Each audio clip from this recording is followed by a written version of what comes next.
नए भारत में आजकल ट्रेन पटरी के ऊपर कम और पटरी के बाहर ज्यादा चलती है।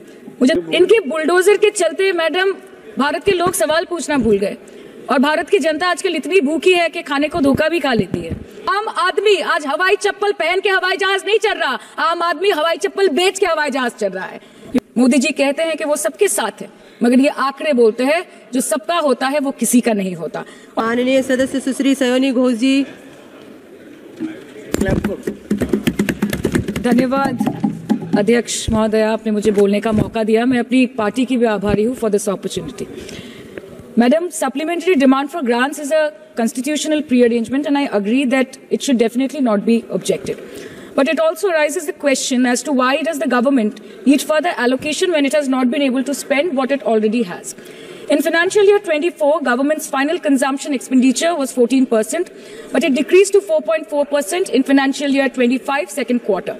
This means that the government has spent much less this year as compared to last year.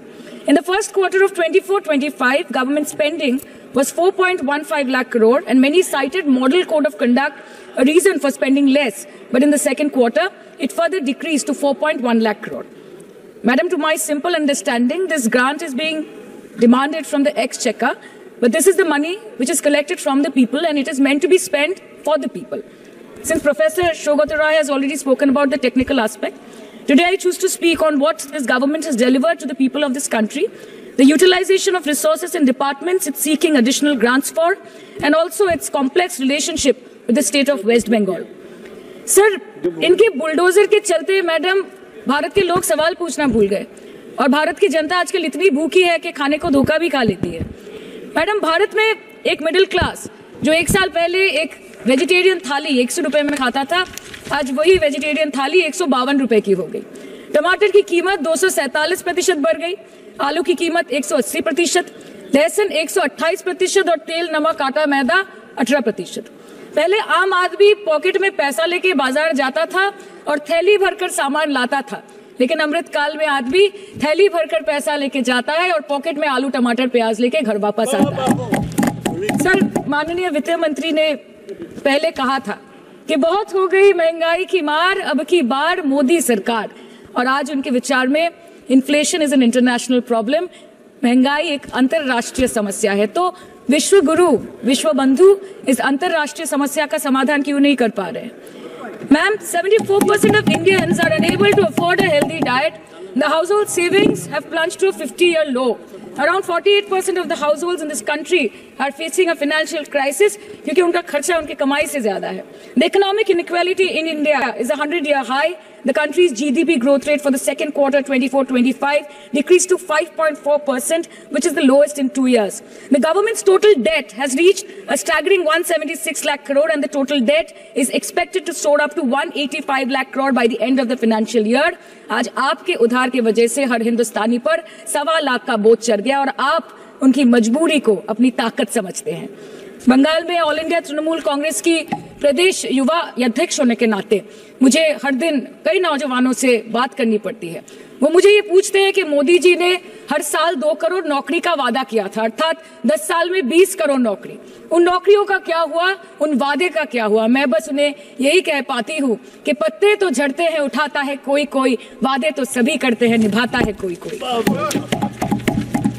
Ma'am, as per the latest report by CMIE, the unemployment rate has risen to 9.2% in June 2024 as compared to 4.9% in 2013-2014. Female unemployment rate is much higher at 18.5% in June 2024 as compared to 7.7% 2013-14. Around 37% of working women are unpaid. In rural areas, this figure is at a horrific 43%. प्रधानमंत्री जी बोलते हैं सबका साथ, सबका विकास, सबका विश्वास। अगर ऐसा ही है तो भारत के लोग आज देश छोड़ के क्यों जा रहे हैं?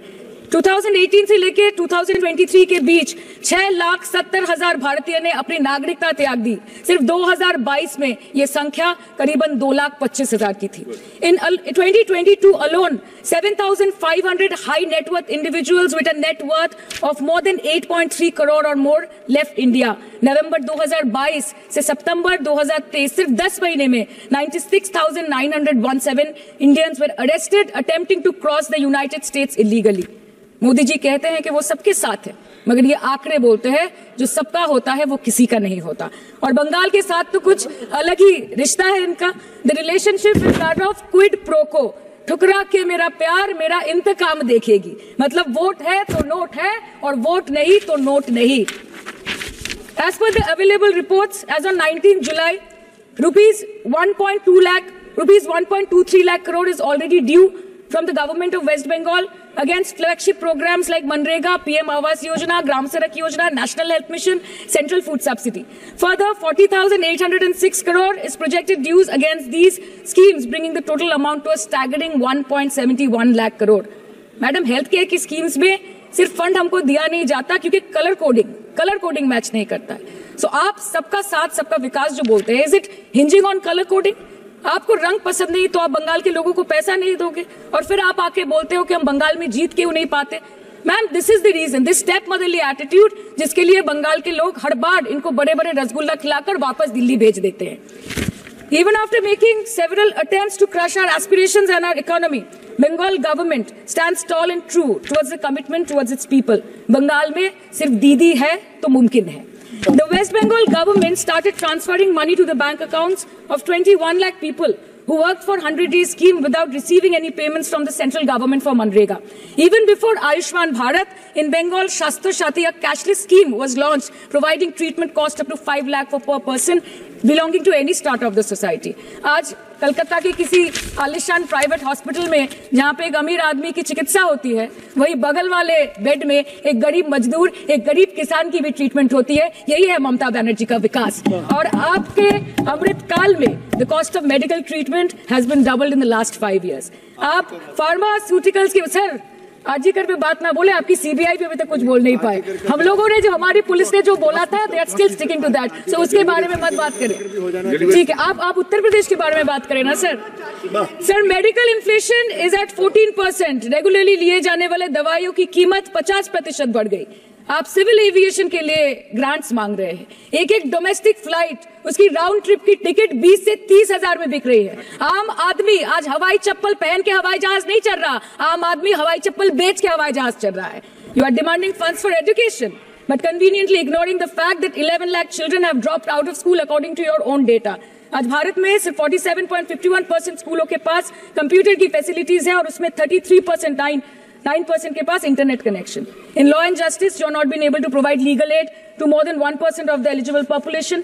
In public enterprises, 5.1 lakh public sector jobs have disappeared in the last 10 years. Railway में करीबन 2.5 लाख पोस्ट बाकी हैं और उसमें से वैकेंसी है इन क्रिटिकल सेफ्टी कैटेगरीज। नए भारत में आजकल ट्रेन पटरी के ऊपर कम और पटरी के बाहर ज्यादा चलती है। मुझे दुख लगता है इस सदन में ये कहते हुए मैडम कि मैंने अपने लोकसभा क्षेत्र जादवपुर लोकसभा क्षेत्र के लिए एक बारुईपुर कोबी सुभाष मेट्रो एक्सटेंशन की मांग की थी। मुझे डिपार्टमेंट से ये चिट्ठी मिली जिसमें उन्होंने लिखा है that this project is not economically viable and this project is unremunerative. तो आपको अगर सब जगह से पैसा चाहिए तो मुझे ये बात समझ में नहीं आती कि लोग खुद के लिए आपको वोट देते हैं कि आपके फायदे के लिए वोट देते हैं। मैं आपको इतना ही बोलना चाहती हूँ, दिस वाज द रीजन, अपने प्रॉफिट के लिए आज इन्होंने सीनियर सिटीजन का कंसेशन भी बंद कर दिया और सीना ठोक के ये बोलते हैं कि 2022-23 अर्थ वर्ष में हमने 15 करोड़ वरिष्ठ नागरिक से 2242 करोड़ कमाए। धन्यवाद माननीय सदस्य। मैं 2 बात और बोल के खत्म कर दूंगी कि लोकसभा पे खर्च करके क्या फायदा मैडम, जब यहाँ पे विपक्ष को बोलने का अधिकार ही ना हो। लोकसभा के लिए भी तो ग्रांट मांगा है ना मैम। और अभी सर बोल रहे थे कि बेटी बचाओ बेटी पढ़ाओ, तो 10 साल पहले मोदी जी ने लॉन्च किया था, लेकिन उसके 80% पैसे सिर्फ पब्लिसिटी और मार्केटिंग और एडवर्टाइजमेंट में खर्च कर दिए। आपके उत्तर प्रदेश, मध्य प्रदेश, राजस्थान में ना बेटी को पढ़ा पा रहे और ना बेटी को बचा पा रहे। बंगाल आए और देखिए कि ममता बनर्जी ने विधानसभा में अपराजिता एंटी रेप बिल पास किया है, कन्याश्री किया है।